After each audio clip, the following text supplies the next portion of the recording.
inicio a nuestra actividad. Ya tenemos la posibilidad de compartir la pantalla y vamos entonces a iniciar nuestro punto de hoy.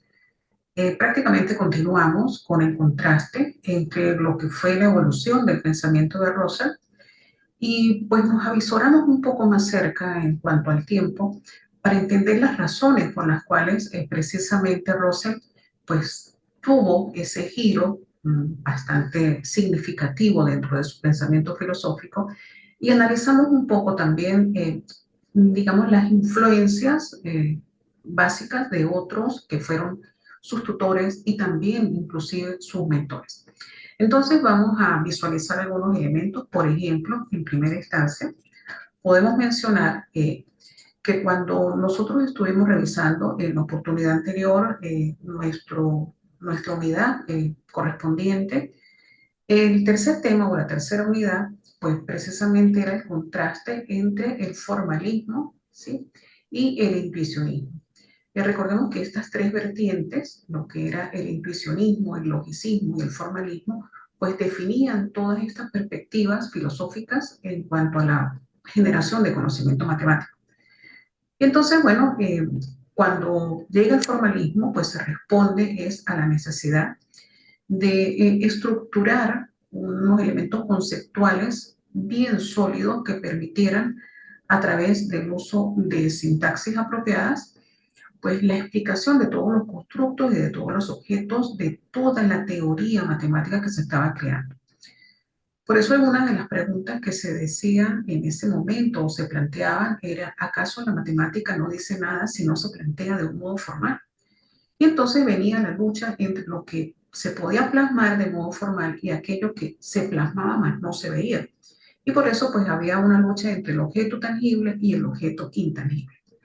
Porque el intuicionismo como tal pues fue la vertiente que pues movió muchas de las bases de la filosofía matemática y tenemos que explicar cómo precisamente Russell se movía entre sus posiciones, entre sus posturas y cómo luchaba contra las posiciones de otros alegando algunos elementos teóricos bastante profundos que bien 50, 60 años después de su fallecimiento continúan siendo eh, elementos fundamentales dentro de algunos filósofos de mediados del siglo XX, y por eso se traen a continuación algunos elementos interesantes sobre estas reflexiones realizadas. Por ejemplo, en el caso de Addison, autor que en el 2004 pues, profundizó sobre lo que fue el aporte de ciertos filósofos en el siglo pasado, pues plantea que se introduce un término que permite hasta cierto punto determinar la razón de rompimiento filosófico entre intuicionismo y otras posiciones, y es lo que llama Allison precisamente la tesis de la separabilidad. Indica al respecto lo siguiente: existen límites a lo que podemos concebir de una posible estructura general de la experiencia o acerca de lo que nos permite que ésta sea inteligible para nosotros mismos. La investigación de esos límites, la investigación del conjunto de ideas que forman el esquema limitativo de todo nuestro pensamiento sobre el mundo y sobre nuestra experiencia del mundo es evidentemente una importante e interesante empresa filosófica. Es decir, Allison reconoce que hay algunos objetos que son inteligibles porque son ostensibles. Se captan a través de interacciones porque son palpables en la realidad. Pero también hay otros que son intuidos, creados en la mente del hombre, pero como tal sí existen en esa posición mental. No obstante, indica que es necesario separar lo concreto de lo abstracto y establecer esos límites, porque precisamente eso permite comprender por qué los filósofos en su determinado momento pues tenían posturas diferentes. También Allison nos señala que ningún filósofo ha hecho un intento más denodado en esa dirección que Kant. Es decir, nadie antes que Kant se interesó tanto en describir la diferencia entre lo tangible y lo intangible. Allí donde encontraba características limitativas o necesariamente generales de la experiencia, declaraba que su fuente radica en nuestra propia constitución cognitiva. Es decir, cuando ya no había nada concreto que me permitiera confirmar la existencia de ese concepto, entonces se ubicaba en la otra posición radical donde indicaba que era producto de nuestra cognición, es decir, de nuestra propia constitución cognitiva. Y esta doctrina la consideraba indispensable como una explicación de la posibilidad de conocimiento de la estructura necesaria de la experiencia. Es decir, aún cuando la experiencia permitía acercarnos a ciertos objetos, cuando habían limitantes para tener una experiencia o una vivencia sobre el objeto, pues entonces él abría la ventana de las posibilidades sobre las constituciones cognitivas de aquello que solamente se generaba en esa conciencia intelectiva del hombre. Por eso Kant pasa a ocupar precisamente una posición elevadísima, muy relevante dentro de lo que es este campo filosófico. También debemos decir, por ejemplo, que dentro de lo que surge como crítica a este posicionamiento, es que pareciera que no se acepta la posibilidad de crear conocimiento solamente porque todo se necesita como elemento tangible. Esta lucha, por supuesto, permaneció durante varias décadas y luego de la muerte de Kant inclusive, se generan movimientos filosóficos que tratan de rescatar un poco eso que Kant delimitaba entre lo experiencial y lo creado cognitivamente. Así podemos mencionar un conjunto de filósofos y doctores, de matemáticos de esa época, que crearon un nuevo movimiento y estos serían precisamente los primeros neocantianos, es decir, la nueva posición kantiana, donde si bien la experiencia, lo tangible, lo que se podía vivenciar y evidenciar era válido, pues también esas estructuras intuitivas, esas estructuras creadas, también tenían validez dada la posibilidad creativa del hombre.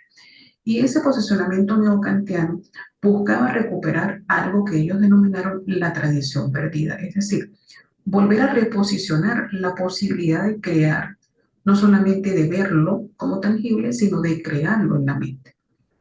Ellos defendían los límites de Kant o que Kant imponía al conocimiento frente al exceso especulativo del idealismo.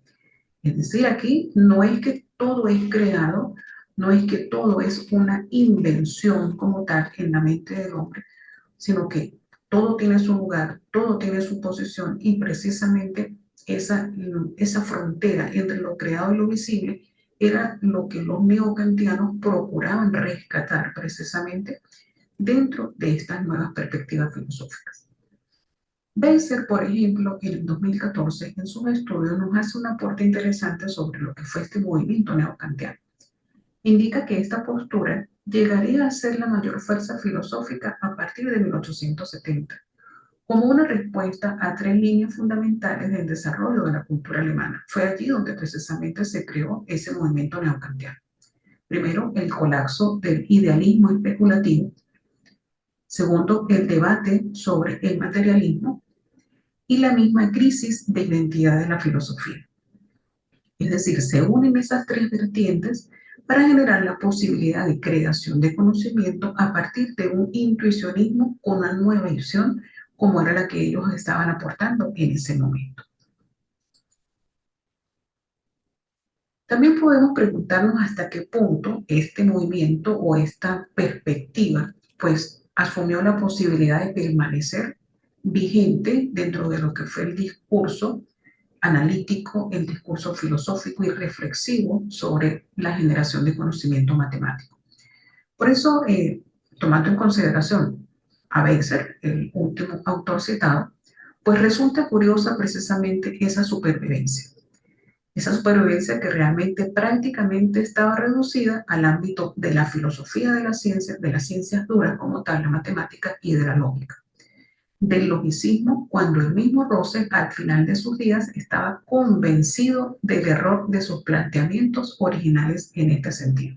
Es decir, aquí ratificamos que aunque Russell ya lo había descartado en su cambio de posición, en su evolución de pensamiento, pues aquí se trata de intentar comprender cómo de alguna manera sobrevive ese tipo de pensamiento a lo largo de tantas décadas, con tantas críticas, con tantas posiciones contrarias, contradictorias inclusive, pero aun cuando ya Russell lo había descartado por el convencimiento de los errores que allí se podían manifestar, se procuraba entender también que la creatividad, el intelecto del hombre podía abrir puertas para que se generaran constructos que no fuesen necesariamente tangibles.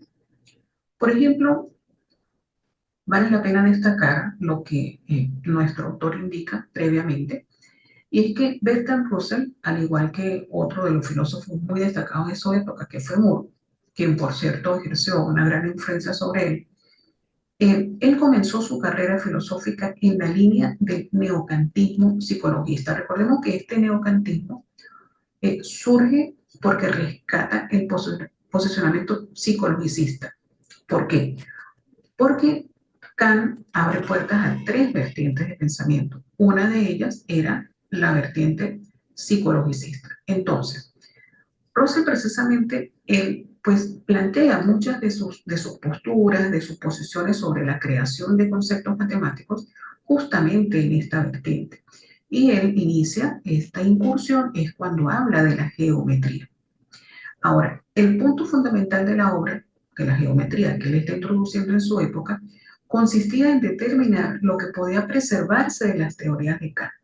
Es decir, qué bueno tenía la posición kantiana que valía la pena que prevaleciera, que se considerara, y precisamente que se basaban en una concepción del espacio-tiempo euclidia después del descubrimiento y desarrollo de las geometrías euclidianas. Es decir, el punto que rompe con esta posición previa es precisamente el descubrimiento de las geometrías no euclidianas, es decir, una nueva forma de avisar la relación espacio-tiempo. Entonces, en este sentido, pues esto ya es un punto que rompe hasta cierto punto lo que era la tradición kantiana con una nueva perspectiva. También tenemos que reconocer que en cuanto a lo que fue el pensamiento de Russell y su evolución, su cambio, su transformación, otras influencias particulares de otros filósofos, por ejemplo Hegel. El pensamiento o el componente de, de la posición o de la postura hegeliana, pues marcó una impronta muy particular en lo que fue el desarrollo filosófico de Russell. Por eso allí pues, se mezclaban muchas posiciones y fue esta mezcla, esta simbiosis de teorías, de formas de ver la vida y la realidad, lo que hizo que Russell pues, matizara diferente la posición filosófica que manejaba y luego pues evolucionara y cambiara, pues, si se quiere, drásticamente. Se menciona también que Moore, el gran amigo de Russell, quien además fue su mentor, fue probablemente la persona que más influyó en el cambio radical del pensamiento de Russell, que se produjo precisamente entre 1897 y 1903, que fue cuando precisamente Russell publicó su obra Principios de Matemática. Entonces allí en esa obra, él no solamente describe su nueva posición respecto a lo que es la creación del conocimiento matemático, sino que deja ver cuáles fueron las personas que influyeron en su forma de ver la matemática, en su forma de plasmar el plano ontológico de la matemática y pues la forma epistemológica como tal. Entonces veamos un momento qué ha dicho Russell en sus obras sobre esto. Sin embargo, recordemos lo siguiente, para que él haya cambiado, pues hubo dos elementos esenciales. Primero, su cambio propio de pensamiento, pero por la otra, las críticas que recibió de aquellos que eran sus mentores o inclusive sus discípulos. Entonces, se pueden encontrar otras influencias que explican ese cambio radical en el pensamiento de Russell. Por ejemplo, uno de los autores contemporáneos, en este caso Hanna, indica que precisamente la crítica que escribió Moore, su amigo, a su obra Essay, en la que acusaba a Russell de cometer la falacia kantiana de fundamentar el a priori en consideraciones psicológicas, fue decisiva. Por tanto, no solamente fue la evolución filosófica, intelectual de Russell, fue el acatar esas críticas que lo hicieron observar a partir de una introspección cuáles podrían haber sido sus errores de posicionamiento. Y esos errores son los que su amigo precisamente llama la falacia kantiana. Entonces, Vale la pena distinguir exactamente cuál es la diferencia entre el pensamiento de Moore, que lo critica, y el pensamiento de Russell. Aquí decimos, lo que realmente distingue a Moore es precisamente ese radical anticantismo, aspecto que también caracterizaría la posición logicista de Russell, pero Russell se había abierto a otras posibilidades, por eso dejaba allí un campo donde, si bien era útil sumergirse en él para crear conocimiento, pues tenía debilidades porque se podía caer en creencias no bien sustentadas. Esta crítica fue fundamental, esta crítica fue esencial en ese cambio de posicionamiento, pero también el mismo Russell lo acepta más adelante. Es decir, en una de sus obras, en 1903, él indica a quienes considera que han influido o que determinaron pues, su cambio en el pensamiento. Indica que, por ejemplo, en lo que fue la parte matemática, pues debe mencionar a Cantor y a Peano. ¿Por qué? Porque estos fueron los que establecieron sus sustentos para hacer los aportes y sobre todo para reconocer que la axiomática también era importante. Pero también en cuanto a la parte filosófica, reconoce y sobre todo lo hace en varias partes de su obra, la influencia de Moore. Es decir, él determina una influencia decisiva que hace inclusive borrar algunas formas de pensamiento filosófico que había mantenido hasta ese momento. Ahora, con respecto a los cambios bruscos que presentó Russell en su pensamiento, pues también debemos mencionar lo que aportó en esta transformación uno de sus discípulos, ¿bien? Que fue Wittgenstein, porque él abre las puertas, este último autor, a la consideración de lo simbólico, a la consideración de la escritura y el lenguaje, y hasta este momento influye en lo que es la consideración de lo semiótico dentro de lo que es la generación de conocimiento, el análisis didáctico y todo lo que consideran las teorías de aprendizaje y matemáticas contemporáneas. Entonces, en su biografía, él precisamente pues hace referencia a estos aspectos. Indica que, por ejemplo, Wittgenstein y su crítica fue, digamos, muy severa, fue muy profunda, y esto le afectó de tal manera que marcó de un modo importante un cambio, porque le afectó no solamente su posición frente a la filosofía, sino en general frente a la vida y a cada cosa que él hacía. También él reconoce que toda esta crítica le llevó a entender que el trabajo desde el punto de vista filosófico es en esencia lógico. Y también reconoce que Wittgenstein lo llevó a través de la persuasión a convencerse de que el trabajo que él estaba haciendo en la lógica era extremadamente difícil y por tanto no iba a llegar a buen camino.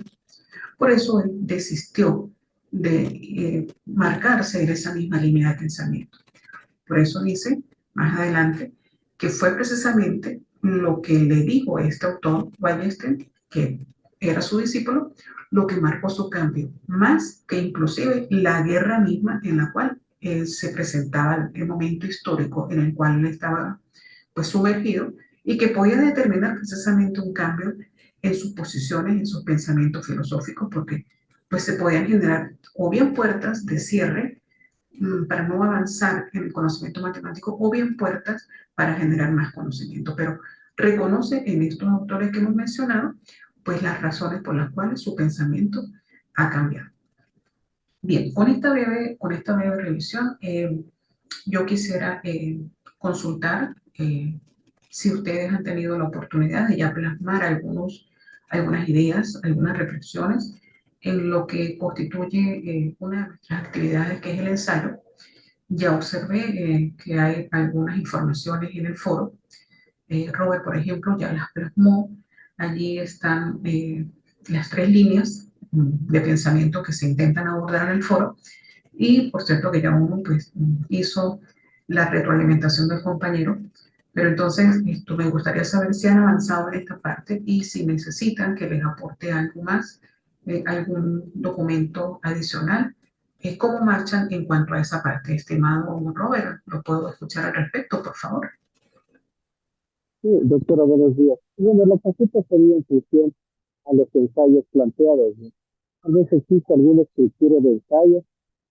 Eso me gustaría saber, porque usted sabe pues, que nosotros tenemos, ustedes venimos de diferentes formaciones, ¿no? Pero obviamente estamos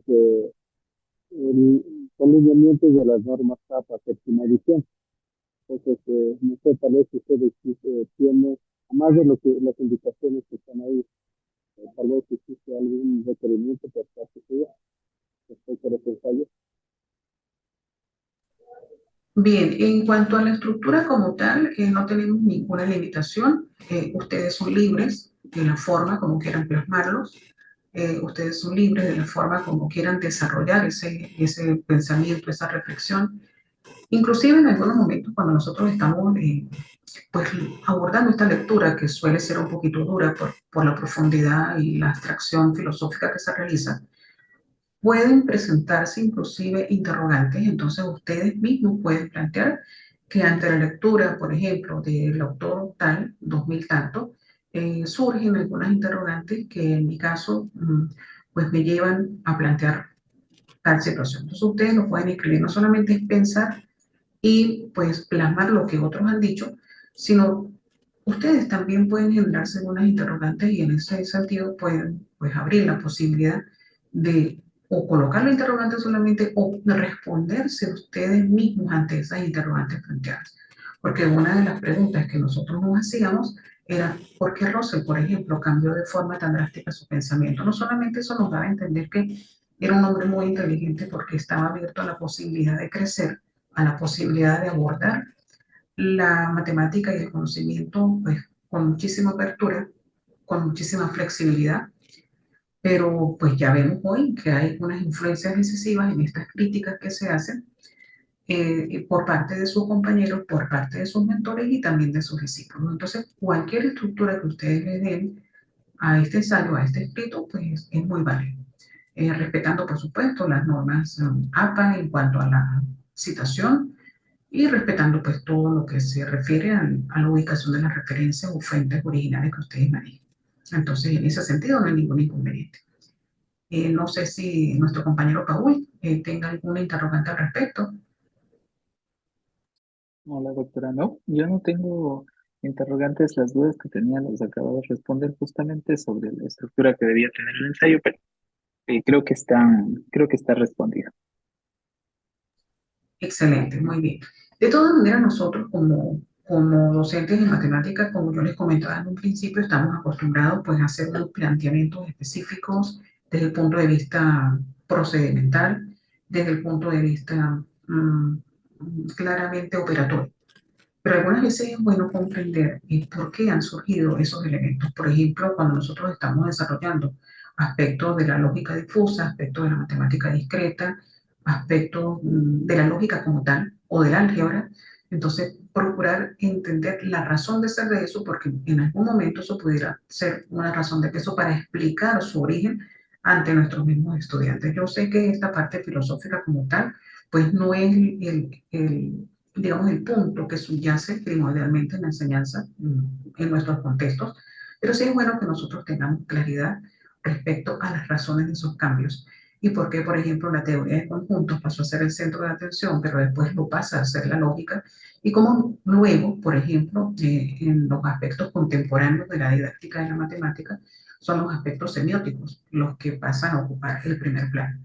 Entonces yo les invito a que pues siempre mantengan su interés en reconocer el fondo ontológico y epistemológico de cada contenido que se enseña, porque de alguna manera pues eso nos ofrece unos pilares esenciales para sustentar nuestra explicación y sustentar pues nuestro proceder como tal de la práctica matemática. Entonces, bueno, no tenemos, digamos, necesidad de extendernos en este sentido porque pues precisamente el foro y la actividad correspondiente al ensayo es la que nos permite pues dilucidar algunos aspectos y hacer algunas elucidaciones más profundas. Y pues ya que me dice nuestro compañero que tiene otra actividad que está chocando con la de hoy, vamos entonces a permitir que también él tenga la oportunidad de ingresar allá, si tiene aún la opción.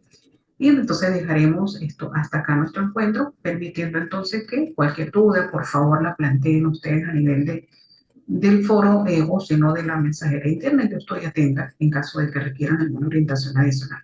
¿Les parece bien? Muy amable, doctora. Bueno, Bueno, ha sido un placer entonces estar con ustedes y compartir este espacio.